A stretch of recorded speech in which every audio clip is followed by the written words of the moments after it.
কি কইতাম, মানে প্রচন্ড গরমে চেহারার অবস্থা খুবই খারাপ। তারপরও কিছু কথা বলতে হয়। আহ, আমি বেসিক্যালি ফ্রান্সের সাপোর্টার। আমার দলীয় খেলা আমি দেখতে পারি না ডিউটির কারণে। আমার ডিউটির এত চাপ, মানে 3টা বাজে খেলা হয়, এই খেলা দেখলে আমি পরের দিন ডিউটি করতে পারবো না, মানে এরকম একটা পরিস্থিতি। তারপরেও আর্জেন্টিনা প্লাস ব্রাজিল এই দুইটা খেলা আমি একদম নিখুঁত ভাবে দেখছি।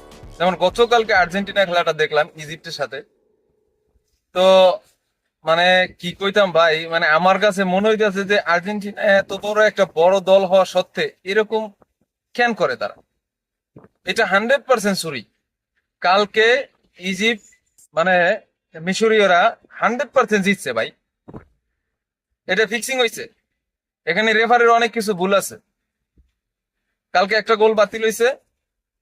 তারপরে আহ, আহ, আরেকটা গোল, যে মানে ইয়েতে, মানে আর্জেন্টিনা যে গোলটা দিল ওইখানে ইয়া, মিশরের সাথে একটা ফাউল হয়েছে। এই ফাউলটা তারা দেখে নাই, বুঝছেন? এখন এই কথাগুলো বলার পরে দেখা যায় যারা আর্জেন্টিনার সমর্থন আছে তাদের অনেক খারাপ লাগবে। তারা কমেন্টসে হুতেই মনে করেন যে আজে বাজে কথা মন্তব্য লিখবে। ভাই, যেটা সত্য কথা, আপনারা যদিও আর্জেন্টিনা সাপোর্টার করেন কিন্তু এটা সত্যি কথা ভাই। কালকে ফিক্সিং হয়েছে, আপনারা মানেন বা না মানেন,